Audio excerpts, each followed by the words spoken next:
Alpha Phi Alpha's Sphinx Talk with Brother Eric Christopher Webb is sponsored by Good Health Wins. For more content, subscribe now.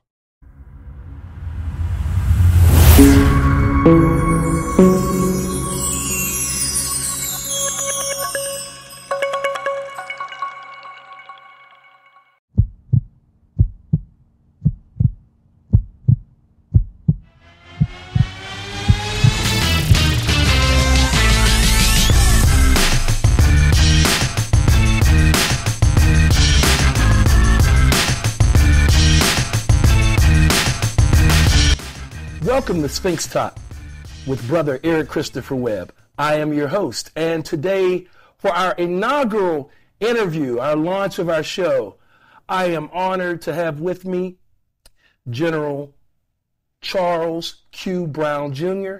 He is the Chief of Staff of the United States Air Force and now a nominee for the chairmanship of the Joint Chief of Staff. Welcome, General Brown. Brother Webb, it's an honor to be here. Great. So I'm just so elated to have you on this show. This is our first show, the new launch or whatnot, and you are my inaugural guest. Well, I appreciate the honor. Now, do you prefer Charles Q. Brown, or CQ? Or I go by CQ. Charles Quinton is my real name. When I was in pod training, there was another Chuck and another Brown. Okay. One of my instructors started calling me CQ, and even my wife calls me CQ. Really? Right. Okay. Now, your family, do you have the kids? We have two sons. The oldest lives in Tampa. The youngest is up in New York City. Okay. But the greatest title he has is a brother of Alpha Phi Alpha Fraternity Incorporated. Now, where did you pledge at, Brother Brown? I pledged at 80 Upsilon chapter at Texas Tech University. Okay. Spring 81. Spring 81. Right. I'm spring 89, so okay. You would have been my pro fight somewhere. Right. So how many line brothers did you have? Just me and one other, Archie Greer. He lives here in Dallas, and I think Okay. I may get the chance to see him later today. Okay. Now, were you the tail or? I was the tail. The tail. Right. Okay. How was that experience? It was good. I even stepped tail when I was. Okay. Okay. So you said you went to Texas Tech. Right. Now, are you from Texas or where are you from? I'm from San Antonio originally. But, San Antonio. My Okay. military family. My father's a retired Army colonel. Okay. I graduated from high school in Newport News, Virginia, and knew I wanted to come back to Texas. Okay. And, Texas Tech is. I went there sight unseen. Really? I did. In part because of the degree program. Okay. I was pursuing a dual degree in architecture and civil engineering, and Texas Tech, of the schools I was looking at, was the only one that had an established program. And now, how did you end up? Well, let's go back. Tell me about growing up, where you grew up, and how was that experience? I spent, I would say, probably from birth to sixth grade, mostly in San Antonio or in Texas. My father, when he was commissioned, his first assignment was to Fort Hood, now Fort Cavazos in Killeen, Texas, and then he went to Vietnam. Oh, then we had a short time in California, Monterey, California. That's where I started first grade, then second grade in Oklahoma, and then through sixth grade in San Antonio. And then we went to Germany. Okay. And then I, from there, did high school, 10th to 11th grade in Newport News, Virginia. Okay. Now, you said your father was military. What did your mother do? Was she a housewife or did Homemaker. Homemaker? And, okay. Actually had great responsibility, not only raising me, but also my sister and my brother. Okay. So what brought you to from graduating and going into the Air Force? What drove you? What was your decision to go to the Air Force? Actually, my father had a lot to do with that. He'd talked to me about applying to one of the service academies. I told him I was not that interested in the military. Quote in high school, the quote to me was, 4 years in the military will not hurt you. Okay. He had taught our ROTC after a second tour in Vietnam, and I applied for scholarships to help pay my way through school. Went to interviews for all three, Navy, Army, or got selected for interviews for all three, Army, Navy, and Air Force. Didn't go to the Navy interview. Why not? I just knew I did not want to be in the Navy. Okay. But got both Air Force and Army scholarships, pursuing a degree in engineering. My dad said, for no guarantee you'll be an engineer in the Army, but if you go Air Force, you'll be an engineer. And so that's why I went Air Force, and I was going to be an engineer and do 4 years and get out. Then I got a ride in one of our T-37, one of our training aircraft. Got the helmet, the parachute, went out and did acrobatics, and after I finished doing that, I go, that was so much fun. Wow. I think that's what I want to do. And I changed my mind, decided to I wanted to become a pilot, and I got a pilot slot my senior year of college. And I would say kind of the rest is history. Wow. Now, did you? Now you commanded a squadron, correct? I did. Tell me about that. I had a fighter squadron at Shaw Air Force Base in South Carolina. Flying F-16s throughout most of my career, and it was a great honor because you get a chance to lead about 300 airmen and getting a chance to take my squadron to combat. And that's what you train for. It's like you train for the big game, and then you get a chance to take and apply all your training.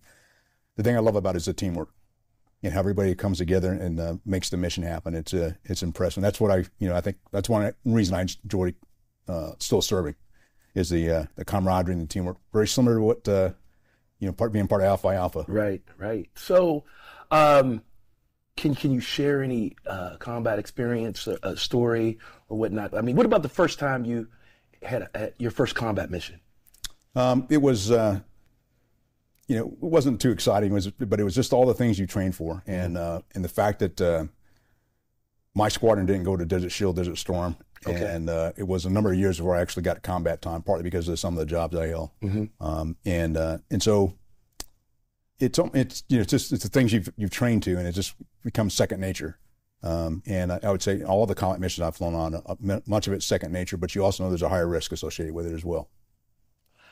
So your call sign, some of the other military brothers told me, what's your call sign again? Swamp Thing. Swamp Thing. So how did you get that name?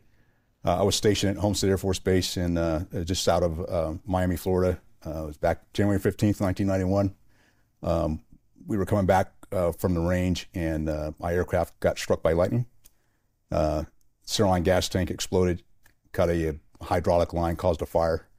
So I flew it for about another 5 minutes, and my wingman only said three things to me: that I'd lost my centerline tank, that he could see a little bit of fire. Then he said, "Okay, now I can see a lot of fire." And so our checklist says if fire persists, eject. And I was still about 20 miles away from the field. Now, how old were you? Oh, I was probably make me do math in public. Oh, I'm sorry. No, I was late 20s. Okay. Yeah, because I was already married at the time. Right. And, right. And so once he said a lot of fire back there, and I knew I was going to have a hard time making it back to the field and having to fly over some residential areas, I decided to pull the ejection handle. So I ejected and then spent 15 minutes in the Everglades. Oh, my God. Waiting to get picked up. No crocodiles? I did not see anything. That day, I had enough time in the parachute to think about something. I hope there's nothing down there. Right. And I actually took a tour of the Everglades several months after that, and then got a chance to see up close some of the things that were out there. You were out there like, okay, I could have been. I could have been an appetizer. Right, exactly. Now, as a squadron, you've commanded a lot of people, and now in your current position, what is your leadership style, or what's your leadership philosophy? Well, I've got 4 leadership tenets. I can trace them back to an interview I did when I was a high school senior. Execute at a high standard. Be disciplined in execution, pay attention to detail, and have fun.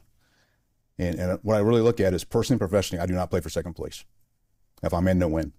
And I know I'm not going to win everything, but it's not going to be due to lack of trying. So I'm very focused on always put my best foot forward. I try to be very disciplined about how I execute, and then I also pay attention to the details. And I ask questions to make sure we're paying attention to the details.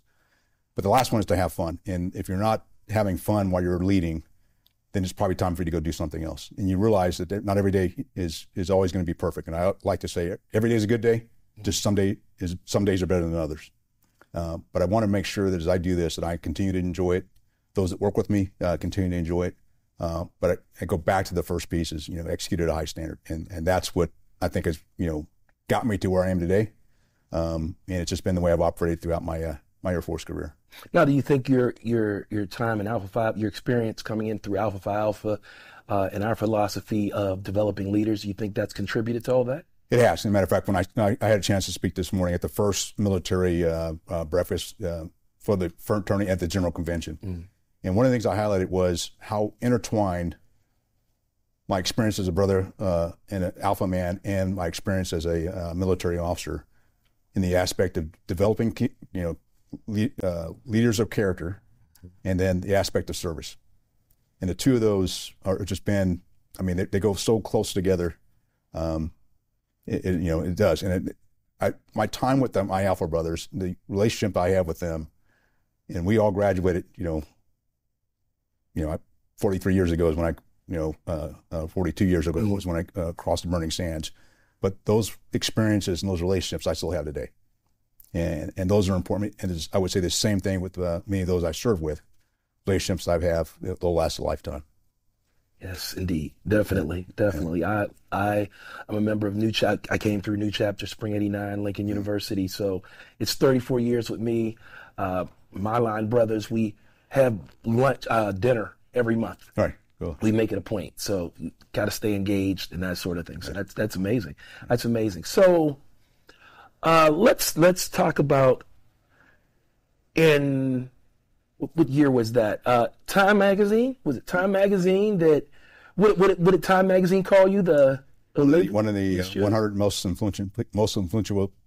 influential people in the world. Now that's an amazing title. It is. Right.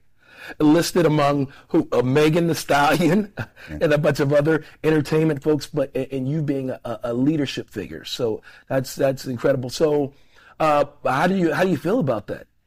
Actually, I was surprised. It's interesting. My public affairs officer came in my office. She was really excited about it. I had no idea that my name was even being considered for it. And then when you step back from it and think about having read Time Magazine when I was in college and beyond, but then to be top 100 in the world, that is truly humbling. Because I don't think of myself that way. I often say that I'm CQ Brown. I'm just an ordinary person with having extraordinary opportunities. And those opportunities have opened doors, not only for me, but hopefully for those that follow me. And I was wondering about that. Like, how do you feel about the fact that, did you ever foresee it? Did you ever foresee that you would rise to these heights in leadership in the military? Did you ever foresee that? No, and I would say partly because my original plan was to do 4 years, get out, and move back to Texas. Obviously, 38 years and still counting, and have not been assigned in Texas in all 38 years. And so I just felt like things would continue to happen. And if I was to write my own script for my own career, I probably would have messed it up. And I think I've just been very blessed with various opportunities. I often say it's not who you know, it's who knows you. And I like the fact that someone for several jobs, people have put my name in for that I didn't apply for. And I've gotten opportunities. And that goes back to when I was a captain, when I'd only been in the Air Force for about 5-6 years. And that kind of set the stage for the things I've been able to do throughout, the entirety of my Air Force career. Now talk about opportunities. You've been recently nominated for the chairmanship of the Joint Chiefs of Staff. Where were you when you found that out about your nomination? I was at a dinner, and I got a phone call, and got told that the Secretary of Defense wanted to talk to me. And that's when I found out. He told me, and then we had to wait a little bit for the actual ceremony. And it was just the ceremony for the announcement, the fact that I go in the Oval Office with my wife, we spend time talking to the President and the Vice President and the Secretary of Defense, and then walk out, into the Rose Garden. It was almost surreal, like a dream. Because I felt like, what am I doing here? Wow. It was, but it's a very memorable moment. And I'm honored to have the opportunity. I really am. And it's not about me. It's just the opportunity to serve and continue to do things that's positive for the nation, but also for our service members and their families. Now, and this would make you the second African-American, if you are confirmed. Right. And I've actually interviewed General Powell. Right. Now, did you know General Powell? Not really. Well, one of the things after I was confirmed for the position I am now as a Chief of Staff of the Air Force, unsolicited, General Powell called me and talked to me and gave me a little bit of mentoring and coaching. And unfortunately, he passed away, right. And I didn't get a chance to really talk to him much after that. But I had a chance to go to his service in the National Cathedral in Washington, D.C., and just to be there and to look at other senior leaders in our government. President Obama was there. Condoleezza Rice, Susan Rice, and then I'm I'm sitting there as well, and it was very humbling just to be and think that you're in, even now, my name in the same sentence with Colin Powell.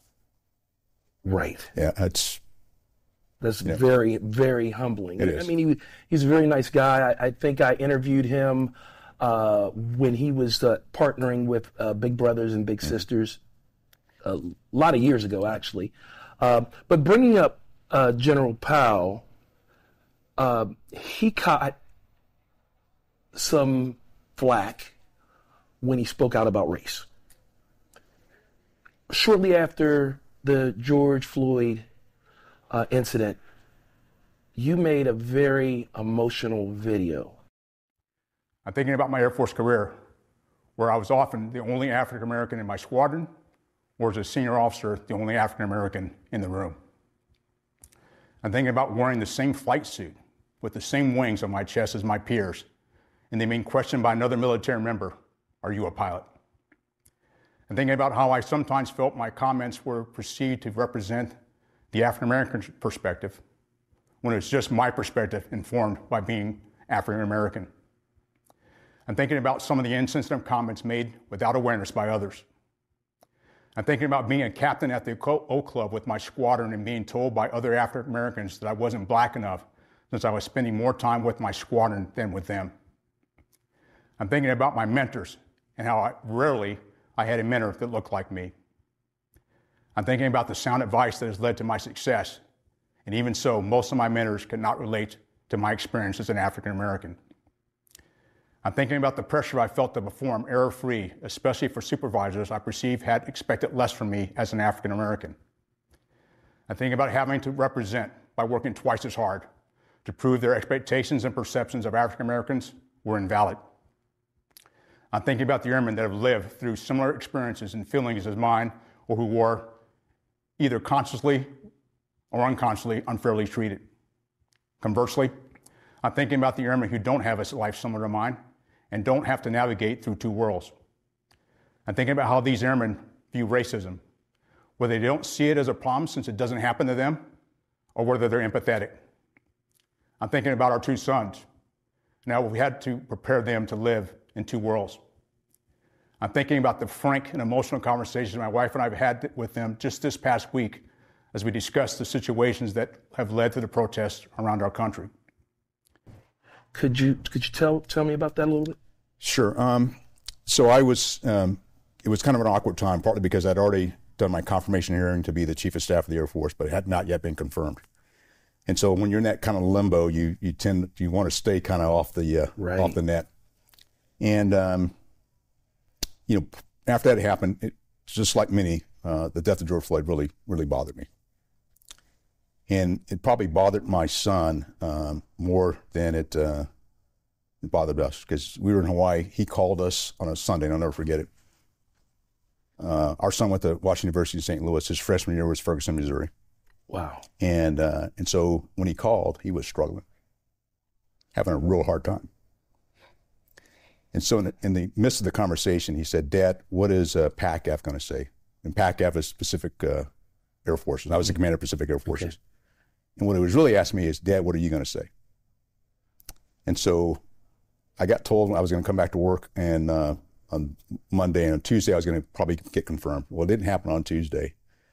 And finally I just said, okay, I'm just going to do this. And I had written out what I wanted to be able to say and the format of how I wanted to do the video. And my intent was the video to be more for the airmen of Pacific Air Forces. Right. But it went pretty viral. That was not my intent, but I'm glad it did. Because we still talk about it today, 3 years later. Right. I cross paths with people, and they tell me they appreciate the fact that I spoke up. And I'm glad I did. And when you have topics like this, there is a chance and no matter how you do things, that's one aspect of leadership. When you're doing the right thing, you're going to have those on both sides that support it and those that sometimes don't disagree with what you're doing and what you're saying. But in my heart of hearts, I want to be able to look myself in the mirror and go, I'm doing the right thing. What did your son say after you made that video? He appreciated it. And the interesting thing is they showed the video at his place of employment, but they didn't. And when they showed it, they did not know that he was my son. Oh, wow. So there's a couple of folks that knew really close to him, but most of the folks that were in the audience had no idea that we were related. And I think it meant a lot to him. And it means a lot to me that, you know, to boost him up a little bit, because, you know, he's got a whole life ahead of him. And we want to, just like, you know, my father and my mother thought about doing for me, I want to make sure, and I think we all do that as parents. Mm-hmm. You want to make sure the world's a better place for those, you know, your children and those that come behind you. When you were growing up, well, again, your father was in the Air Force as well, right? Army, excuse me. Did he give, what was his conversation to you about race? You know, we all get those conversations as young black men, and how we should operate and carry ourselves so we're protected, and, you know. Yeah, there was, you know, I don't know if there was really frank conversations. There was probably conversations when, you know, you come home from school and you get called a name, as you might imagine. And it's interesting because you know, when I was in 3rd through 6th grade, you know, me and my sister were the only African Americans in the entire school, elementary school. That included everybody. Mm-hmm. You know, the hired help, everybody. Wow. And, you know, my parents stood forward and actually put us in places and challenged us to do the best we could. And then when I went to high school, in Newport News, Virginia, where half of my graduating class was African American. So you had this, you know, I've walked in both sides of this. Right. And even in high school, I did not live in the same neighborhood with all the other African Americans. I lived in a neighborhood that only had 3 African American families. And so it's one of these where you have to, you know, code switch, you know. Yeah, it's a balance. And how do you balance that? And, you know, my dad always pushed us and my mother always pushed us to always do our best. And even when, you know, you thought you were doing your best, he'd push you just a little bit more. I think because of that and the model they showed, and our family is a deep family of faith, very tight-knit. I think that's what helped me to get to where I am. Well, I congratulate you on all your successes, General Brown, and I'd like to thank you for coming out and joining us on Sphinx Talk. Brother Webb, my pleasure. Thank you, brother. Thank you.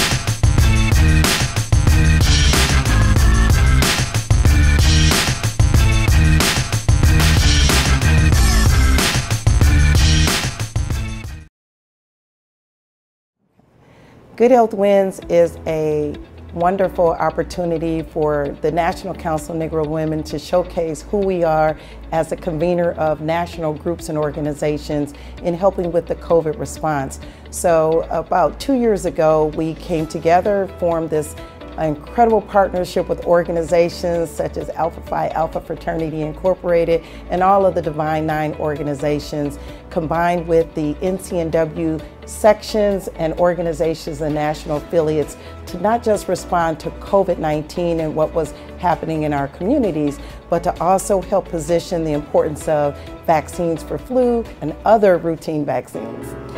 We appreciate your diligent efforts to wear masks, practice social distancing, and displaying protective measures against COVID-19. However, the fight is not over.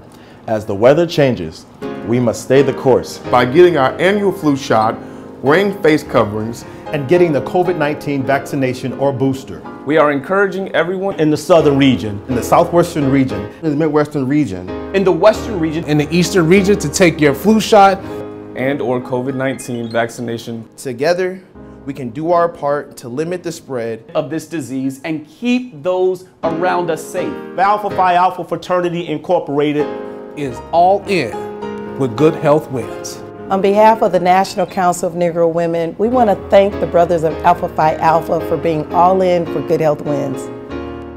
Good Health Wins, in partnership with the National Council of Negro Women. Thank you for watching Sphinx TV. Be sure to like, comment, and subscribe now for more content from the brothers of Alpha Phi Alpha. 06